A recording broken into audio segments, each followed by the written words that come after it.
বিশ্বাস ছিল যে সে ফিরে আসবে? হ্যাঁ, অনেকেই বলতো, আর অনেকেই ভাবতো পরে যে আমি পাগল হয়ে গেছি, আমি মনে হয় ভুল বলছি, কিন্তু অনেকেই মানে চিন্তাও করিনি।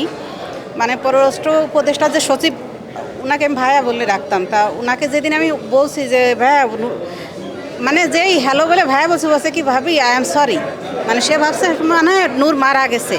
বলছি না ভাইয়া, নূর ফিরে আসছে। তখন ভাবছে কি যে আমার মাথা খারাপ হয়ে গেছে। বলছে আপনার তো মনে হয় মাথার অবস্থা এখন ভালো না, আমরা বুঝতে পারছি এটা একটা অসম্ভব ব্যাপার, তারপরেও আপনার বোঝানোর ভাষা আমাদের নাই। বলছি ভাই আপনি আজকে খবরের কাগজটা পড়ছেন? তা বলছে কই না তো। তা আমি বলছি খবরের কাগজ দেখেন, হেডলাইনে আছে নূর ইসলাম ফিরে আসছে।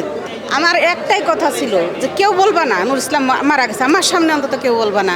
কারণ আমার না ওই টাইমে এমন একটা পজিশন, মানে আমার মনে হতো কি আমি সবসময় আল্লাহর সাথে আমার চলতো, নেগোসিয়েশন চলতো, যে আমি এত ডাকছি, আমি আল্লাহকে বলেই রাখছি যে আল্লাহ যদি কোনো খারাপ সংবাদ আসে তার 2 সেকেন্ড আগে হলো আমাকে নিয়ে যেও, আমার এই সংবাদটা শোনায়ও না।